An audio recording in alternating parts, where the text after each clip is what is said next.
Welcome to the Sports Card Talk Show. Sports Card Talk Show with Kevin Anderson and Lauren Walker, the Skull Brothers. All right, welcome to episode 180 of the Sports Card Talk Show. We have Friday Night Light interview tonight. Gosh, been a little while since we did this again. Yeah. Kind of getting tired of talking to you. Same. Oh man, too funny. Excited to have our guest on tonight. I am too. Yeah. I really enjoy their channel. Yep. We're talking about Trader Abe's cards and collectibles. Yep.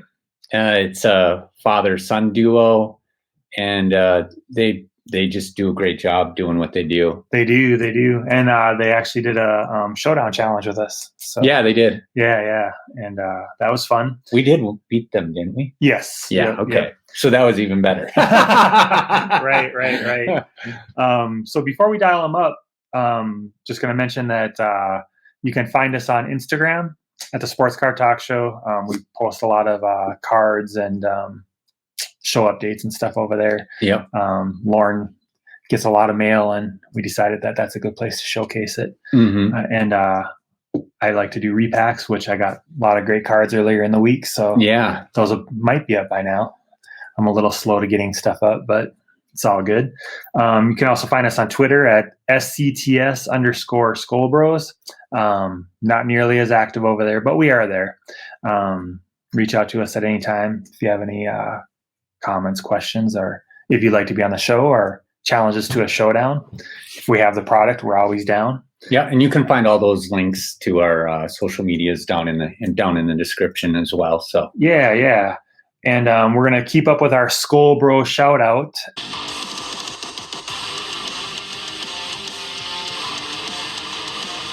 And this time it's actually a podcast.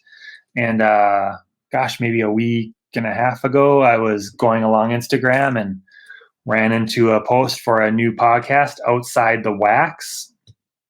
And I'm like, oh, that looks interesting. And as soon as I saw who was involved, I'm like, well, that's an auto subscribe and auto put it in the playlist. Yeah. It's Card Killer, our good friend Card Killer, Donnie B and Peter Pac-Man. Yeah, I'm like, well, we gotta start listening to that. Mm-hmm. So I drive for work and a couple days a week and have opportunity to listen. So I thought we'd give some podcasts a shout out. And of course, gotta show off. There we go. That's probably pretty good. Our Card Killer 101. You got to go back and forth so they see the sparkly. Yeah, there you go.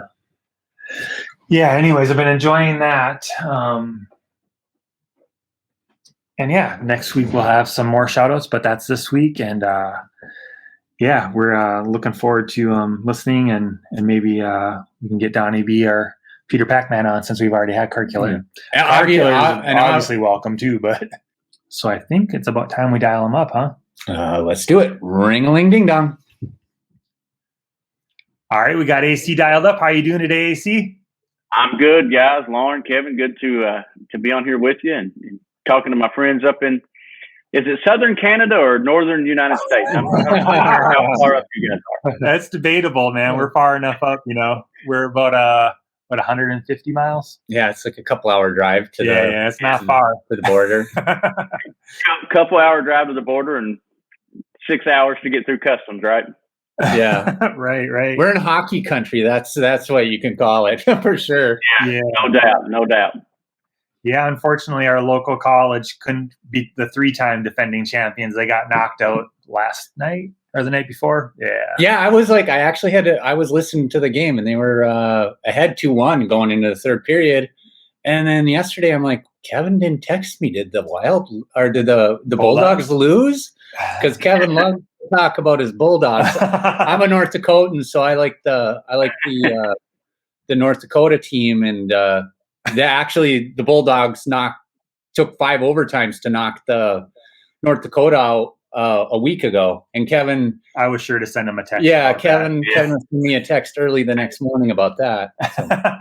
We don't have a lot of hockey here in Kentucky. We've had a couple minor league teams, and oddly enough, one of the kids that plays baseball with Trader Abe, his dad is a former NHL player and minor league hockey player. So wow. I'm learning about hockey, but as you know, I've adopted the Bruins as my team, my NHL team. But one thing I can tell you is like hockey, no matter what level it is, when it is in the playoffs, it's the most fun sport to watch. I mean, it is. I'll tell you 7 overtimes, and you're just nobody moves. Yeah. It's amazing. It's a lot of fun. Yeah, I actually was on a card hunting trip and got back and turned on the game, and I caught the final few minutes of the third period and then overtime. And my daughter was up doing schoolwork, and I'm on the edge of the couch. Oh, go! You know, and I'm like, I don't get this excited about any sport, but you know, well, you know, it's a one goal and it's done in overtime. Yeah. You know? Oh yeah, so crazy. We were actually fourth, and we were actually watching this morning, and very rarely do we get the opportunity to do this, but we were watching some English Premier League on TV this morning, and Liverpool was playing. And again, I'm not a huge soccer fan. Most of my soccer team, Liverpool, you'll kind of see this thread run similar, except in football.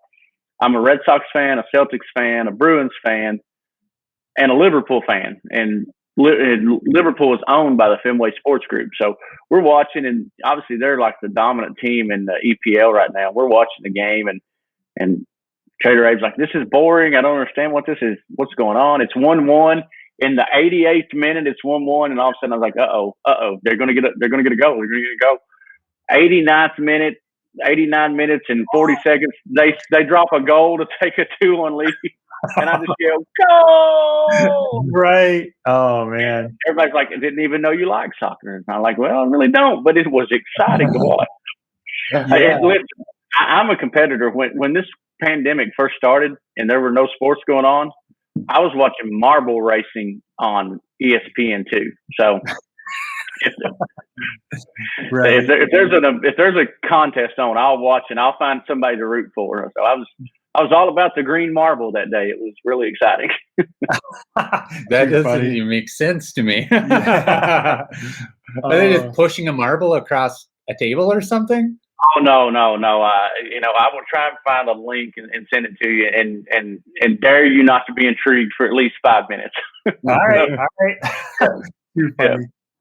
So, obviously we want you to tell us a little bit about your channel, and maybe you could just start with the decision to start it, and tell everybody what they can expect when they do watch it. We've been really enjoying it, obviously, for a while now, and we'll just give you the time to talk about it here.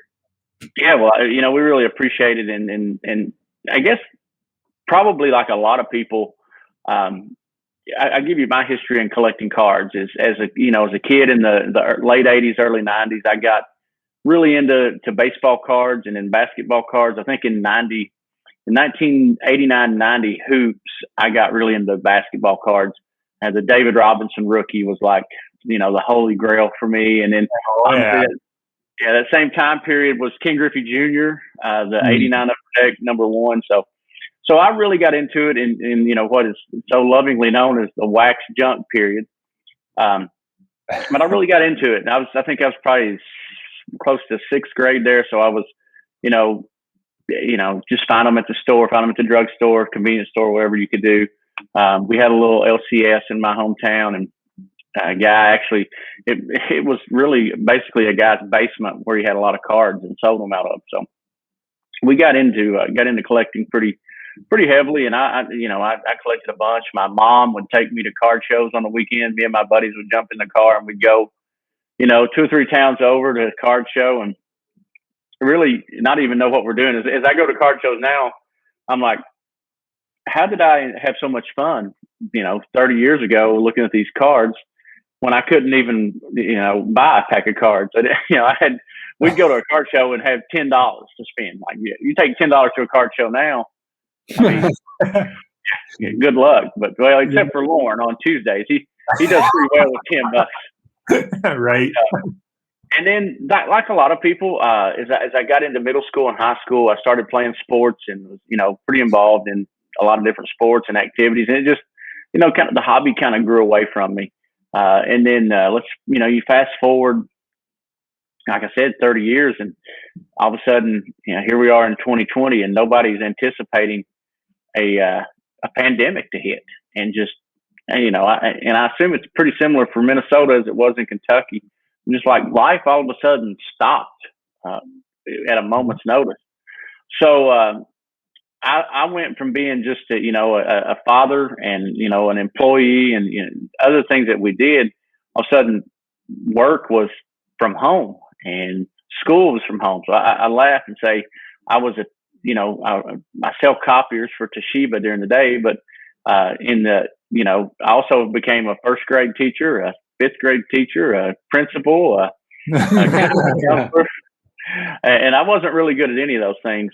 But our kids adapted pretty well, and unfortunately for us, and for the teachers, I don't blame this on the teachers or anything, but it's just they weren't prepared. Nobody was prepared, and so they were giving kids work, and it's like, okay, you're going to be working for like 2 hours a day. So my kids, they were trying to find something to keep them occupied and whatnot. And one of the things, I don't know, if your kids, how old they are and what they do, but my son especially was really into playing like Minecraft and Roblox and video games, and I'm okay with that. I don't have a problem with games. I feel like they really can help you with some different, hand-eye coordination, different things. But the way these games are now, the games are free, but they charge you money. They want you to spend money to buy, virtual currency to buy skins or different abilities. I was like, oh man, this is genius. I wish I would have had that idea. Exactly. But my son Abe and my daughter Sophie are different in many ways. You give Sophie her reward for getting her work done, doing her chores and everything during the week. You give her $10 in Robux, and she spends $2 and saves $8. You give Trader Abe $10 in Robux, and he's trying to borrow $8 from Sophie in like the first 10 minutes. So I was like, man, we got to find a way to stretch this a little bit, because he's taking it. They're crushing him. So I just made a comment one day. I said, hey man, why not? And they had both mentioned like they'd like to start YouTube channels, and I was like, gaming channels? No way. Right. We're not good enough. I've watched people play Call of Duty on YouTube, and we are not good enough to be. People will crush us. So I said, man, well, we should start buying cards. I had watched people open some cards, and our cousin, Blues Collectibles, you've probably seen his channel. I think you guys subscribe to Blues. Yeah. It's my wife's first cousin, and Blues, we're tight. So we watch a lot of his videos, and we're like, oh, this would be fun. And then we started watching Pac-Man and a few other channels. So we love sports, obviously. And we just started, I said, well, I made the genius decision thinking this will save me a little bit of money to start trying to buy packs of cards. I'm glad we're taking a drink right there. Yeah. So I started going to Walmart, Target, and in various places. And you know what? They didn't have any cards. Nobody had cards. I was like, this is weird. I can't believe. Then all of a sudden I showed up one day and saw a long line of middle-aged men in sweatsuits.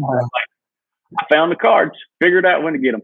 So we started ripping cards, and I had a time in my life where I did a lot of video editing and was working, thinking about going into broadcast journalism, and learned how to do some video editing. And I thought, well, it can't be that hard. Just, you got nowadays with your iPhone or whatever, Android, whatever phone you have, you have a better video camera in your hands than any TV station that I worked for in the 90s had. So easy to shoot, easy to edit, and it's just a lot of fun. So we threw up and we said, well, let's shoot a practice episode. Let's do a little pilot episode. We opened a pack of Contenders Draft Picks basketball. And in that very first pack, this shows how novice I was and how much I had to learn in the updated card game. Pulled up this card, and I was like, well, this is a piece of junk. They put an advertisement in here. It turned out to be a redemption card for a LaMelo Ball gold cracked ice. I was like, what is this piece of junk? So I turned over. I was like, wait a minute, hold on.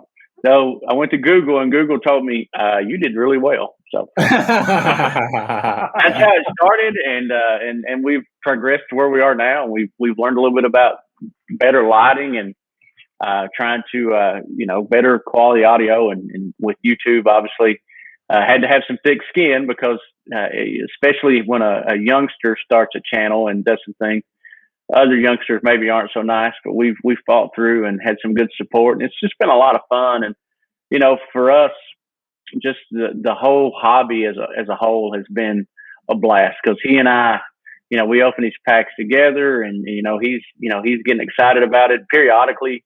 He'll go out and do a little hunting with me, which that's changed quite a bit recently with some new policies with Meijer and Target. Just, they put their cards out at a specific time, usually while he's in school. So his hunting days may be over until summer, but as soon as school's out, he's got a new job, and it's to go stand in line with the guys in sweatsuits, I guess.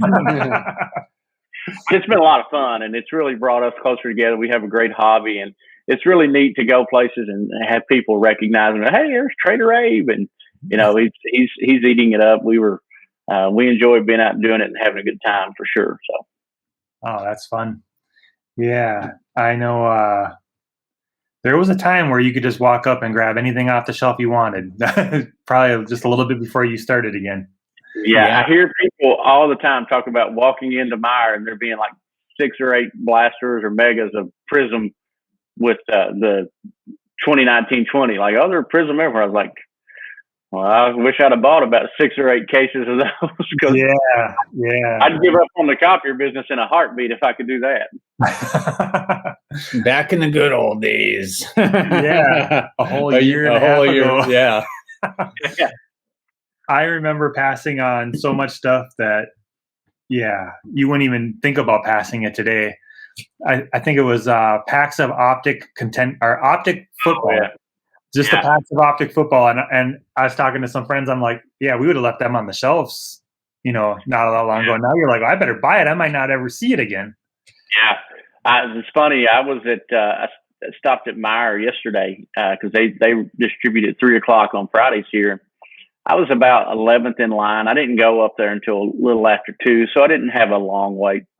11th in line, and they're coming through, and they roll the card out. You're in electronics, and they roll the card out of the back. And, like, you're looking at it, and I see it from a pretty good distance. I was like, oh, there are optic mega boxes on there. And when the guys in the front of the line see it, all of a sudden you hear, yeah, score. I'm like, part of me is really excited, and then part of me is just completely depressed. Totally. But I knew what the response was going to be. But again, it's a lot of fun, and I think the hobby is going to correct itself. I think things like these always do. And we have a saying here in Central Kentucky that 99% of us collectors are good people, whether you're there to collect, whether you're buying for you and your kids, like myself. Some people are there just strictly to flip. 99% of us are there for the right we're doing what we do, no matter what your motive, we're doing it the right way and following the rules. It's that 1% that causes problems, and I'm sure you guys run into it everywhere. There's always, one bad apple can spoil a whole bunch for sure. Oh yeah. We just hope we're not the bad apple, right? Yeah. That would be a whole nother episode. Just in the last 2 weeks, it could be a whole other episode. Yeah, no doubt. We're running into those bad apples. Yeah. Unfortunately. Yeah. So I know you said you and Abe open a lot. How about does Sophie join every now and then? So she'll jump in periodically. I wish she would come in more often because she's got probably the hottest hands in our family. We try to involve anybody that will get involved with us. Our family. We have obviously Trader Abe, and as we call her on our channel, Sister Sophie. She has her own channel called Lovely Ducky, and she plays Roblox on there. And go subscribe to that channel. Let her know. But we have my nephew Luke. Cousin Luke will come on and open with us, and he's had some pretty hot. He's what the Mad Hatter calls, or Beaver Breaks. They call him the Burrow Magnet. Every time we're opening with Luke, Joe Burrow pops out. So, but Sister Sophie has pulled probably outside of Trader Abe and I pulled a couple good LaMelo cards, but Sister Sophie has been with us when we pulled the Silver Zion Williamson out of Hoops Premium Stock, which is a beautiful card that we're getting ready at some point to send up to PSA.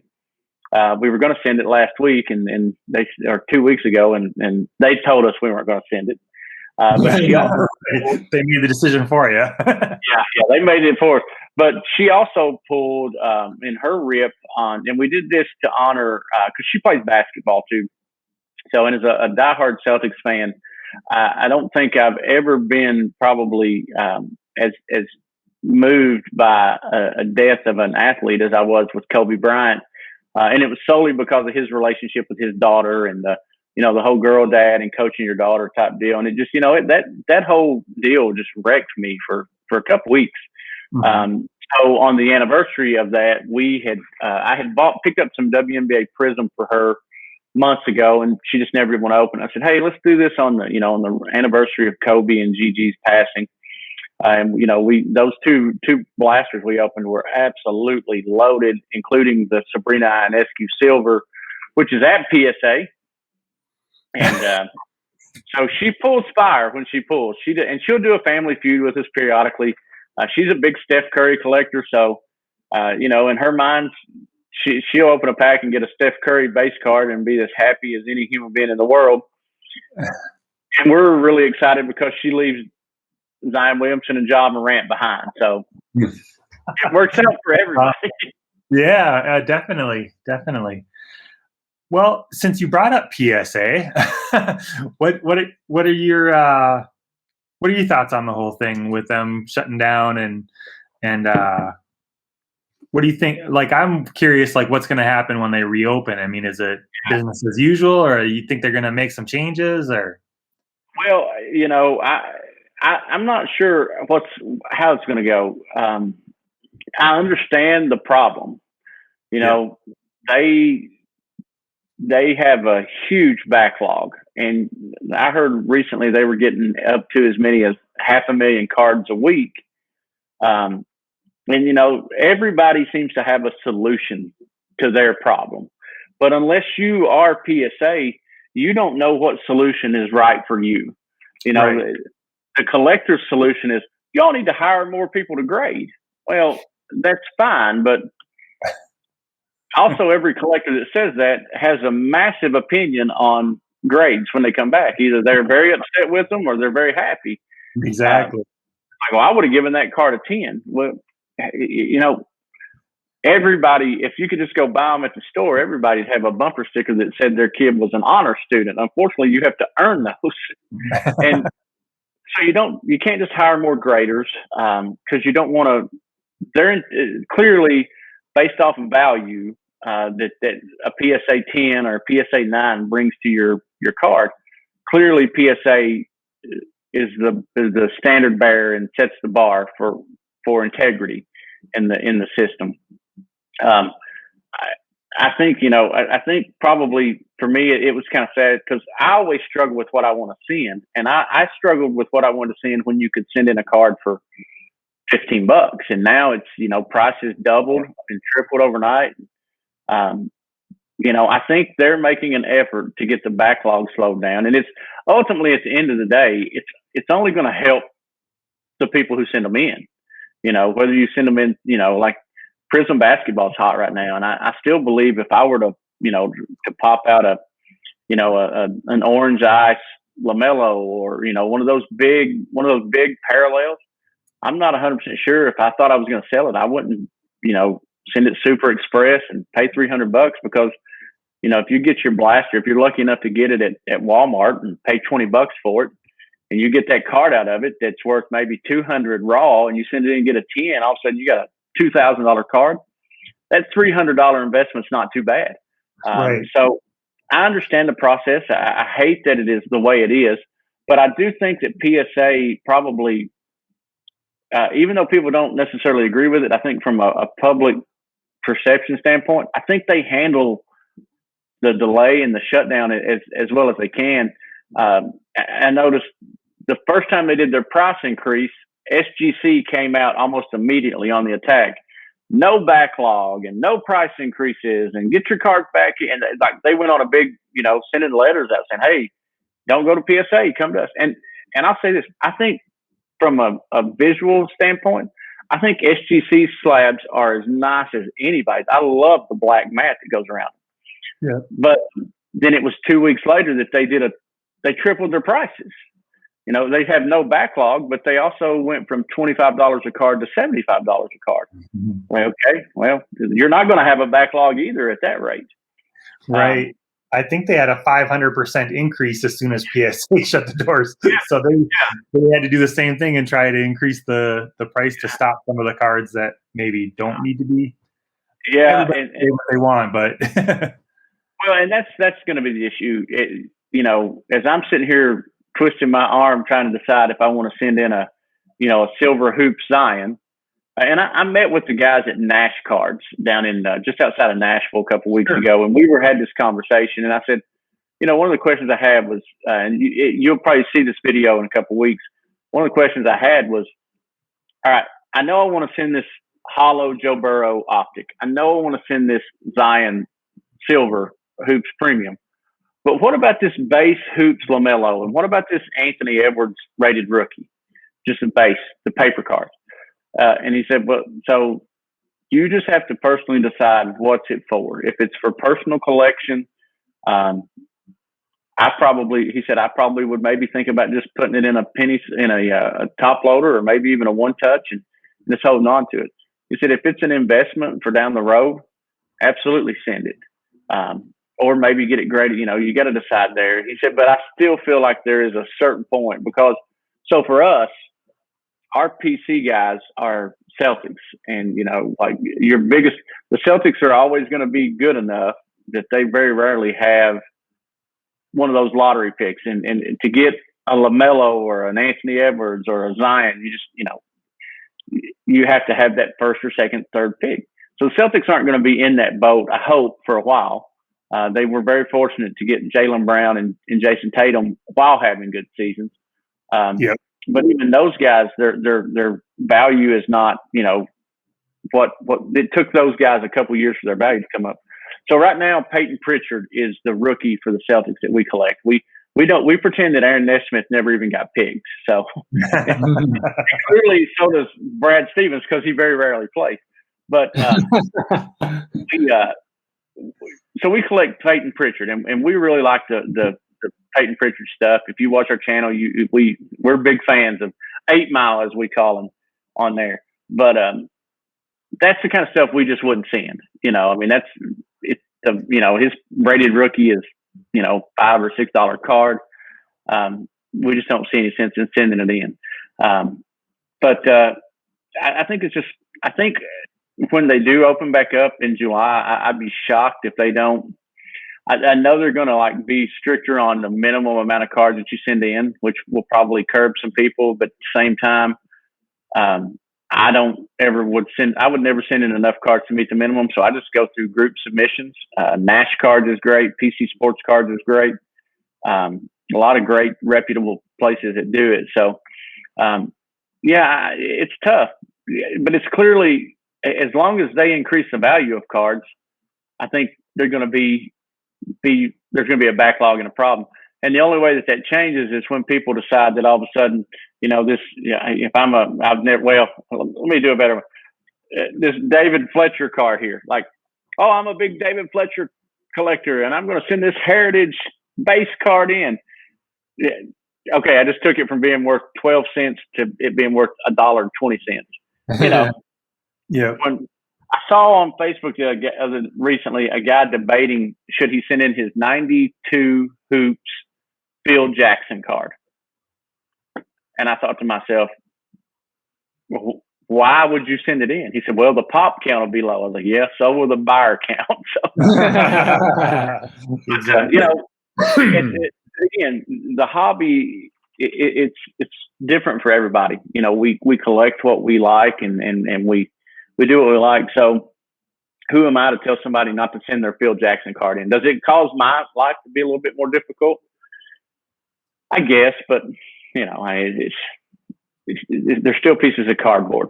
Now, with my Zion Silver that I wanted to send and my Joe Burrow Hollow that I wanted to send, I really wish I could have got those in. I if I'd have scheduled my appointment 2 days sooner, I wouldn't have had this problem. So I guess it's my own fault. We talk about that all the time because we missed. Yeah, we just talked about that a little bit, just doing it already. It blows my mind because when we did our SGC submission back last spring, was it like in May or something? Yeah, it was $10 a card. I feel like, and I never even heard about the increase to 25, and then I heard this like, wait, when did they go to 25? Now they're 75. Yeah. I feel like if one of the manufacturers decided to really invest, and I think this is what we're ultimately going to see, if somebody's going to really pour big money into a grading company and get a Panini or get a Topps behind it, mm-hmm.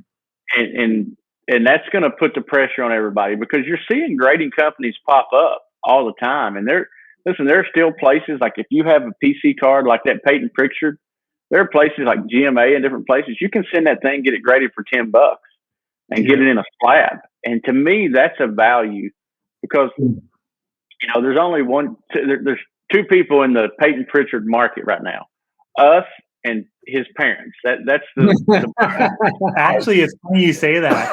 A very good friend of mine is a Celtics fan, and that's his PC. Yeah. It's very unique, and he couldn't be that popular with any other franchise. He could not be that popular anywhere else, but he hits home for the Celtics fans. Yeah. But, and there's some good companies out there. I don't know if you guys have seen the HGA stuff, man, but I think there's slabs, and it's for me, it's certain cards. Like, I wouldn't send the Zion Silver to that, but I've got a cards. I agree. I've got a Bo Bichette. Trader Abe's a huge Bo Bichette fan. Yeah, he's got the pink Topps Chrome, the pink wave card. Yeah, you can send that to HGA if you're lucky enough to get into their lottery and win. And get it with a pink label on it. And man, those cards are visually stunning. They look amazing. So yeah. There's actually a new one. Well, by the time this comes out, they will have displayed there is the Revolution card grading. And I think today I just saw 2 more days and they'll be showing their slabs. Okay, the new grading company. Yeah. Out of Georgia, I think, is where they said they're from. Yeah. People in the South, they jump on opportunity. Us Southeastern Conference people know how to go get it. You big team guys, man. It must be too cold up there. Yeah, we spend all winter freezing and shoveling. So shoveling snow. Yeah. Wishing we lived somewhere else. No, I shouldn't say that. There's a lot of people that love living in this and sledding and ice fishing. Yeah. Both me and Kevin hate living up here. We don't. I wouldn't say hate, but I don't like living up here. I don't. Every single year when the snow starts flying, I'm like, just wake me up in the springtime. Actually, we don't even get a spring half the time. And usually spring starts, we get a week or two of spring at the beginning of June. And then it's summer. Yeah. Hey, out of the frying pan into the fryer, right? Right. Speaking of HGA, that's just another one too. I think I first saw them in early January. I was just talking to Lauren about this. I'm like, why didn't we jump on that? We liked them, even if we just did just PC cards. I think the reason is because we both got a little shy about grading with SGC. He did some vintage that he wasn't super happy with the grades, and I made the mistake of doing a LeBron rookie, and if I cross that over to PSA, you're looking at multiple numbers more. Oh, yeah. And I'm like, man, because I got a 9.5 on it. And I'm like, man, would that cross to a 10? I don't know. It was Pack pulled, back in his rookie year. Oh. Yeah. So I'm like, I don't know if I want to send any more like that to a non-PSA company. But after seeing some of those slabs, I'm like, man, I'd take some of my PC stuff in there that I don't care if it's no doubt. 9 or whatever. Yeah, no doubt. I think for sure, as if the influx of cards ever slows down, I think sending PC cards to someone like HGA is the way to go. And then obviously, if you're trying to resell something or make a value on it, PSA, if it's an autographed BGS. I mean, Beckett is the king of the autograph game, and I do like that Beckett throughout all this has never shut down, and they've never raised prices. You know, they had a little price increase, but they've not in the last 2 months. It's been, this is what it is, and this is what it's going to be, and guess what? You'll get it back in 9 months. I guess if I'm sending something in, and I think you have to have a strategy on when to send and what to send, and it can really eliminate headaches, I guess I would say. Beckett just seems like they've been like super quiet, you know? Yeah. They never say a word. And it's fun. And I'm personally, like, when I got back into the hobby 5 years ago, I like the subgrades on the BGS labels. Actually 5 years ago, even probably 2 years ago, a BGS 9.5 was worth more than a PSA 10. Yeah. And then, you know, a year ago, you know, everybody started pumping PSA 10 as the gold standard. And like, I pick up BGS slabs for a fraction of the price of a PSA 10. Like, all of a sudden, just the value of a BGS 9.5 wasn't as much as a PSA 10. And I'm enjoying still picking up. But I feel like people that have invested in BGS just ain't listing their BGS cards on eBay like they used to either. It's like, yeah, I think that's a big factor too. I'm not going to list. If I wanted to sell if I wanted to sell my cards, I'm not selling my BGS slabs right now, because they don't have the value that I think they should, you know? Yeah. I'm with you 100% on that for sure. I'm a person like, gosh, who was it that, I think it was back when we had Silver Sport on and we were talking about, he says in the movie, It's a Wonderful Life, he's like, everybody's selling, but Potter's buying, you know, and he's a smart guy, you know? So, you know, and everybody else is trying to dump that's the buy on the dip. I mean, that's the rule, man. Yeah. It's weird in this hobby, just in general, the panic buying and selling that people have, especially panic selling. You know, you see when we were walking, we love Disney. We try and get our kids down to Disney as regularly as possible. And we were walking around this year on the Sunday that Joe Burrow got hurt. And they say Disney World's the happiest place on earth. But let me tell you, when you see that alert pop up on your phone that the franchise quarterback from your favorite team and a guy you've been collecting just got his, and the tweets that I was seeing from my friends, they didn't sound like he had hurt his knee. It sounded like somebody shot him. I'm like, oh my gosh. It kind of dampens the day a little bit, but just the panic that sets in with people to start selling. Right now, it's big with Fernando Tatis. You know, people are just trying to dump Tatis. And I think there's some legitimacy to being worried about Tatis's injury, because it's a partially torn labrum. And that's a tough injury to overcome for a guy who gets paid to throw a baseball every day. He's not a pitcher, so he can get over it, but and he may not even have to have surgery, may miss 10 games and be back. But that's a tough injury, and it's not one that you never really fully, even if you have the surgery, you never fully recover. So there could be some legitimate concern there, but like Eloy Jimenez, who just, he tore a muscle that will get repaired and grow back and be stronger. But people are just dumping this stuff, left and right.